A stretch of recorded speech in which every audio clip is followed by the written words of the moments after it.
Pagdating sa mga kasalan, aminin na natin, ang isa sa pinakahinihintay ng mga bisita, ang handa. Pero sa kasalang idinaos kamakailan sa bayan ng Lantapan sa Bukidnon sa Mindanao, ang dapat sana masayang salo-salo na uwi sa gulo.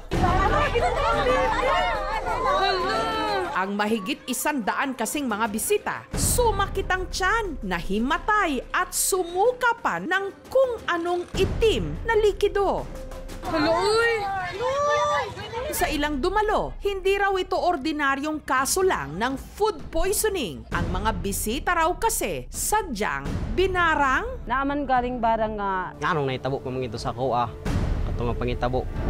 Barang sa kasalan? Ang mahigit 100 dumalo sa isang kainan sa Bukidnon na lason di umano. Bakit kaya? Matapos ang 2 taong relasyon nina JR at Irene, nagdesisyon na silang magpakasal. Simple lang ang seremonya, pero gaya ng mga pag-iisang dibdib sa probinsya, imbitado ang halos buong barangay. Ingana mo ko na diri sa mua siya, sir. Natural na sa mua diri ba? Nga kanang mga ingana, kanang pag naay mga paresan ni mga kasal-kasal. Paresan ng mga kasal-kasal nagi ng mga maganda-anda.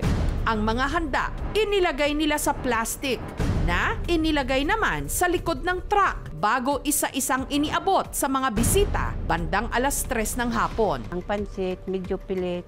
Tingala lang ko, pag kauman ako kaon, suka man ko og kuan, kalibanga. Tingala lagi kung ano ang mga bata. Dagan naman gid ang nagdagan-dagan nga. Suka. Unsa? Man ta nakakaon. Hala, uy! Grabe gid kay akong gibati adto. Matapos magkainan, lain ang ilang mga ginawa. Ibati na sila og kuan, sakit sa ulo. Ang asawa sa akong igsuon kay gasuka siya nga pag monitor namo sa among mga silingan, nanuka na pod sila ng libang pagkataod-taod. Ang mag-asawa, maswerte raw na hindi nakakain ng handa, pero halos lahat ng kanilang mga kaanak isinugod sa ospital. Burag makabuang sa kuno na sir ba. Ngay ani basin na mga tabo sa ila atas, basin na mga matay. Ang mga bisita habang isinasakay sa mga pick-up truck, may kung ano pang itim na likido na lumabas sa kanilang mga bibig. Kaya duda ni Julia, pinsan ng bride na si Irene, hindi raw ito simpleng pagkalason lang, kundi gawa ng isang mambabarang o mangkukulam. Naaman galing barang nga kadaghan sa social media, nagkalain-lain sila og gipangsuka nga mga langgam na daw ulod or kamot sa baki. Kaya si Julia, bilang pangontra raw, agad na pinainom ang anak ng langis na hinaluan ng halaman na kung tawagin sa kanila, loba.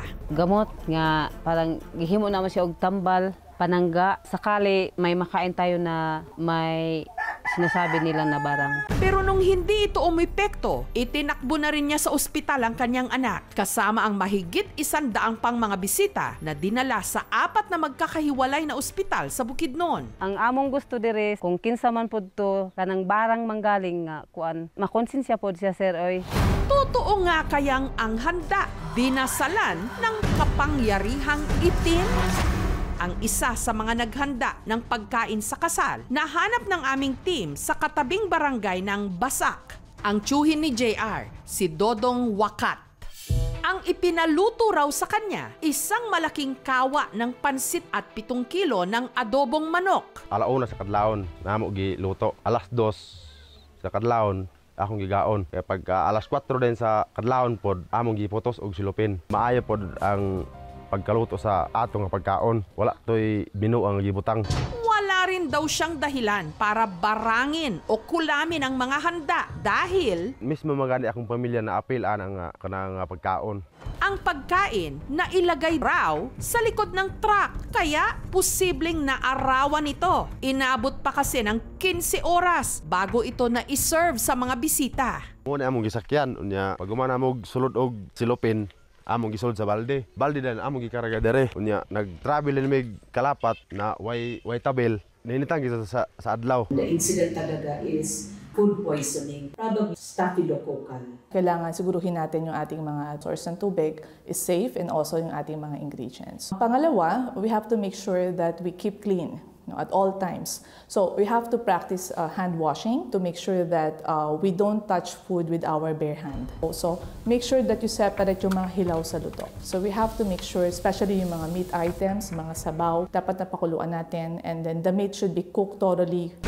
Pero ano nga ba ang itim na likido na isinuka ng ilang bisita? Ang ininom nila ay dinurog na uling. At maaaring yun ang lumalabas na kulay itim sa dumi matapos uminom ng isang tao. Ang barangay Kibangay isinailalim na ng munisipyo sa state of calamity. Ipinagpapasalamat na lang daw nila na ligtas na ngayon lahat ng mga sumama ang pakiramdam. 143 cases natin, as of kahapon, wala na sa mga hospitals. Yung mga medical expenses, yun po ang sasagutin ng barangay. Meron po tayong tinatawag na reckless imprudence resulting in multiple physical injuries dahil nga nadala ng ospital. Naabot ng 6 years yung kanyang pagkakulong. Pangalawa is yung civil liability. Ibig sabihin, pwede ding pagbayarin doon sa naidulot na disgrasya. Pagkailan ko pasensya sa tanan nga nakakaon sa sinilupin, pasayloon lagi ko nila.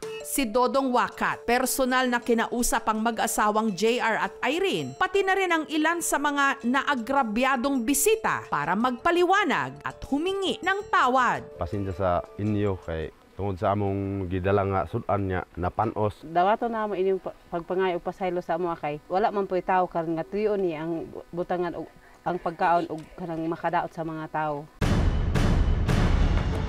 Sa kasalan, dapat laging bago, malinis at ligtas ang pagkakaluto ng mga handa para hindi lang mabuhay ang bagong kasal. Siyempre, pati na ang mga bisita dapat ding mabuhay. Thank you so much mga kapuso. Kung nagustuhan niyo po ang videong ito, subscribe na sa GMA Public Affairs YouTube channel. Don't forget to hit the bell button for our latest updates.